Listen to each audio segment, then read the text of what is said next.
Good morning po sa inyo lahat. Isa pang muli yugto na ating daily Bible blessings. Pamagat po ng ating aralin ngayong umaga ay mga katotohanan ukol sa pagpapatawad. Mga katotohanan ukol sa pagpapatawad. Gaano po ba kahalaga ang pagpapatawad? Ito po napakahalaga. Dahil sa pagpapatawad, ibinigay ng Diyos ang kanyang bugto na anak, ating Panginoong Hesus. At dahil sa pagpapatawad, ang Panginoon nga po ay namatay para sa atin. Ngayon po, mahalaga rin po ba ang pagpapatawad sa atin? Ito po yung mahalaga.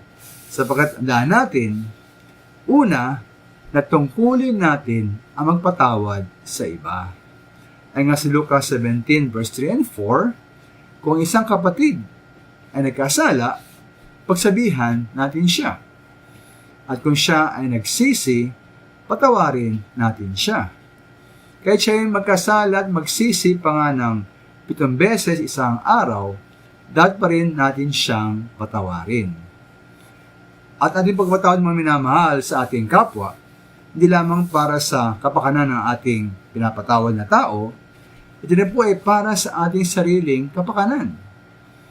Dahil ibigay po ng babala ang Diyos sa Matthew 6:14-15, na kung tayo ay magpapatawad sa iba, tayo ay patawarin ng Diyos. Ngunit, kung hindi natin patawarin ang makasalanan ng ibang tao, hindi tayo patawarin ng ating Diyos.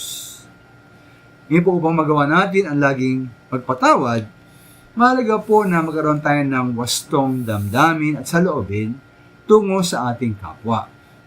Sabi nga po sa Efeso 4:31-32, alisin na ninyo ang lahat ng sama ng loob, poot at galit. Huwag na kayong mambubulyaw, manlalait, at manakit ang damdamin ng kapwa. Sa halip, maging mabait kayo at mawain. Magpatawad kayo sa isa't isa, tulad ng pagpapatawad sa inyo ng Diyos dahil kay Kristo. Kaya mga minamahal, magpatawad tayo sa iba dahil tayo nga pinatawad na ng ating Diyos. At kung lubos ang pagpapatawad ng Diyos sa atin, nawa lubos din ang ating pagpapatawad natin para sa ating kapwa. Maraming salamat po.